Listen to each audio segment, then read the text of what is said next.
Sir అసలు ఏం చేయబోతున్నారు మీరు? నీ బొంద. నేను ఈ పనిలోకి వచ్చి 20 ఏళ్ళు అవుతోందిరా. ఇక ఏం జరుగుతుందో నేను చెప్తాను. వ్యక్తిగత కక్షల వల్ల మహిళా పోలీస్ సహాయంతో ఒక స్టేషన్ తీసుకొచ్చి కొట్టారు. అది వీడియో తీసిన వాడిని జీప్ ఎక్కించి చంపేశారు. దాన్ని యాక్సిడెంట్ లా మార్చడం కోసం హాస్పిటల్కి తీసుకెళ్లారు. ఇవన్నీ చెప్పి మన మీద హత్య కేసు బనాయిస్తారు. సార్ మనం కూడా పోలీసే కదా, మనం ఎందుకు అంతకలవుతాం? పోలీసులు చచ్చిన వాడు నాలాంటి ఒక దళిత్. 3 రోజుల్లో బై ఎలక్షన్. వాళ్ళు ఓట్లు పడితేనే గవర్నమెంట్ నిలుస్తుంది. మనల్ని నేరస్తుల్ని చేయాలన్నదే గవర్నమెంట్ ప్లాన్. అర్థమైందా? సార్ నన్ను మీరు ఇంట్లో వదిలేయండి. ఎలక్షన్ పూర్తయ్యే వరకు ఎవరికి దొరకకూడదు. ఆ తర్వాత హైకోర్టుకి వెళ్లి మన మీద వ్యతిరేకంగా బనాయించిన కేసుని ప్రూవ్ చేద్దాం. సిబిఐ ఎంక్వైరీ జరిగితే మనం తప్పించుకుంటాం, లేదంటే నేరస్తులమే. సార్ నేను ఇంటికి వెళ్ళాలి. అయితే నీ ఇష్టం వచ్చాడు చావు. రే తారా, మనం వెళ్దాం. స్టేషన్ లిమిట్ లో ఎన్ని మొబైల్ పెట్రోలింగ్? వెంటనే ఏమిటి? అన్ని చోట్లకి బండి స్టార్ట్ చేయి. ఆలస్యం చేయొద్దు. Over over. త్వరగా వెళ్ళండి.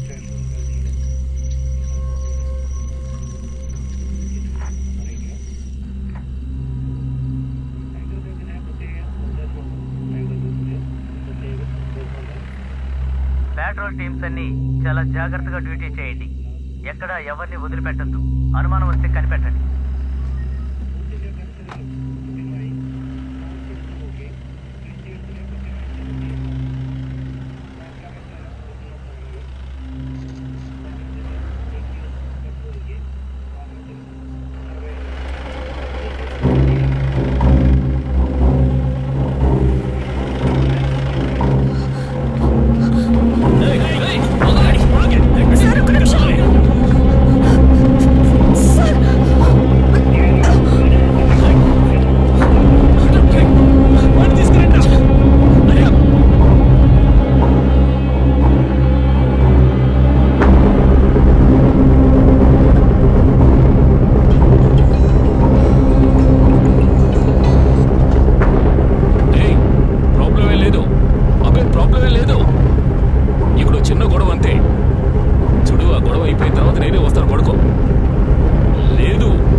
సార్ నా ఫోన్ హాస్పిటల్లో మిస్ అయింది.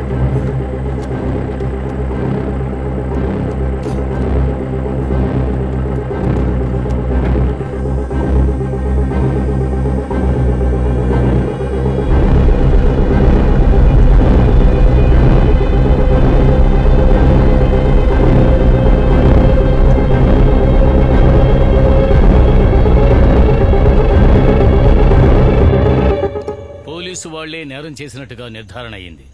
వాళ్లకు వ్యతిరేకంగా హత్య కేసును ఛార్జ్ చేశారు. ఆ బాధితుల కుటుంబాలకి ప్రభుత్వం అండగా ఉంటుంది. ఎలక్షన్ రూల్స్ అమలులో ఉన్నందువల్ల ఇంతకు మించి నేనేమి చెప్పలేకపోతున్నాను. తర్వాత లోకల్ పోలీసుల సహాయం వల్లే నేరస్తులు తప్పించుకున్నందువల్ల ఈ కేసును క్రైమ్ బ్రాంచ్ కి అప్పగిస్తున్నాం.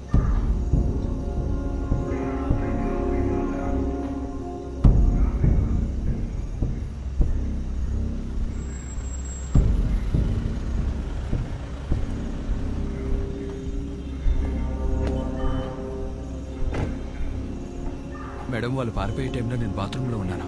వయసైన ఒక ఏఎస్ఐ ఇంకా ఒక కానిస్టేబుల్ మాత్రమే స్టేషన్లో ఉన్నారు. వెళ్ళింది పోలీస్ వాళ్ళు ఫోన్ ని స్విచ్ ఆన్ చేసే వరకు వెయిట్ చేయకుండా తీసుకువెళ్లిన స్టేషన్ మొబైల్ ని లొకేట్ చేయండి. అది వాళ్ళు అక్కడెక్కడో పడేసి ఉంటారు. తర్వాత వెహికల్ దొరకగానే పక్కన టవర్ డంప్ చేసి ఫుల్ డీటెయిల్స్ పంపించండి. అర్థమైందా? ఓకే మేడం, ఇంతగా ఆ బండి నడిపింది వాళ్ళు కాదు. మరెందుకు 302 వేశారు? ఎస్పీఏ చెప్పారు.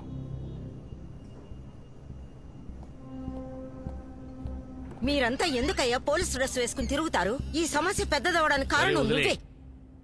రేపు ఉదయం బిషప్ ని కలవాలి కదా. అవును, నువ్వు బయలుదేరు.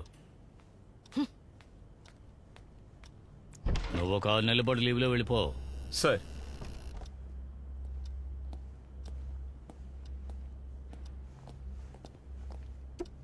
సార్, ఆ ముగ్గురు పోలీసులు స్టేషన్ నుంచి ఎస్కేప్ అవడానికి కారణం ఏఎస్ఐ మణి ఫోన్కి వచ్చిన ఒక కాలే. ఆ కాల్ చేసింది మిస్టర్ జోషి మాథ్యూ. ఒక బిహారీ ఫోన్ నుంచే కాల్ చేశారు. జోషి మాథ్యూ సార్, మీ party youth wing president sir. ఎందుకు? Could be personal or political. మనం క్వశ్చన్ చేస్తేనే తెలుస్తుంది. అతని సంగతి నేను చూసుకుంటాను. ఇది ఎవ్వరికీ తెలియకూడదు, ముఖ్యంగా మీడియాకు. తప్పించుకున్న వాళ్ళని పట్టుకునే ప్రయత్నం చేయి, అర్థమైందా? సార్,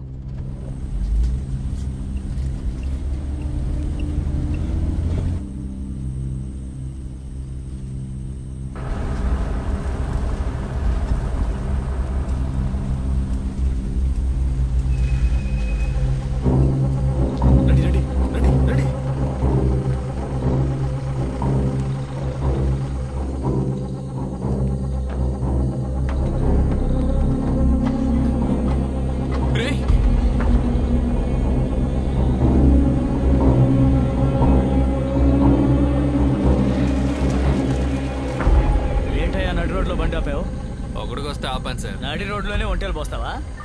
బండ్లో ఏముందిరా? లోడ్ కోసం వెళ్తున్నాను సార్.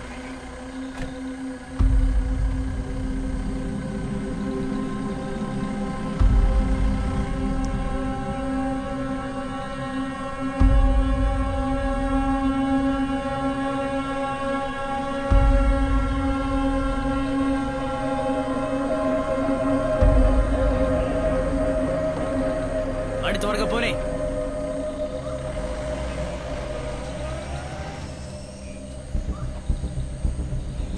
వాడిని చూస్తుంటే అనుమానంగా ఉంది సార్. బండి అంతా ఖాళీనే. ఆ రూట్లో పోనివ్వండి.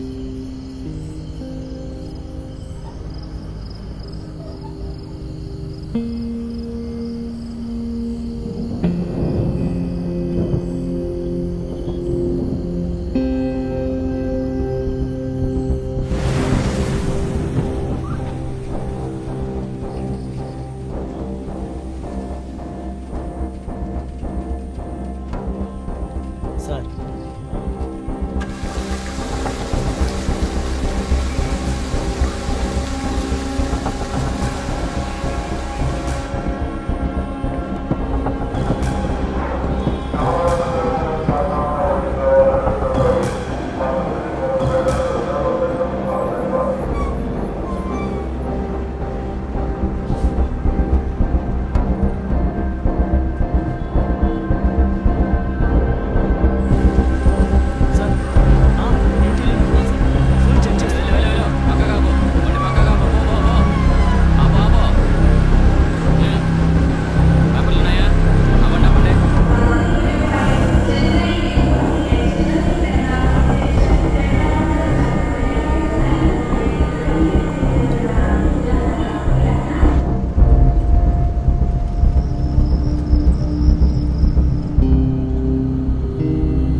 ఉడుమలపేటలో నాకు ఫ్రెండ్ ఉన్నాడు.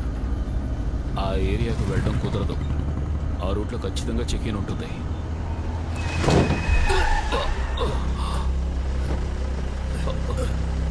ఏమైంది? పోలీసులు రా.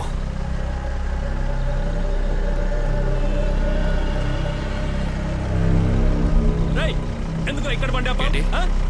బండి ఆఫ్ చేయరా. వెనకాల ఏముందిరా? ఎవరు లేదు సార్, లోడ్కి వెళ్తున్నా.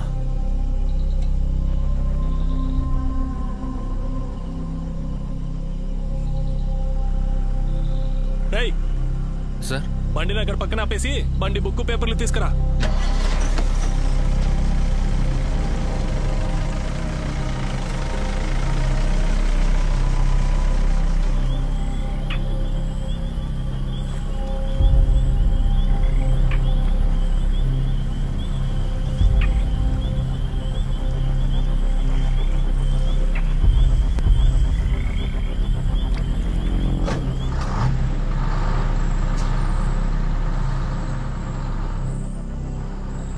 ఏంట్రా బండి అక్కడ ఆపావు?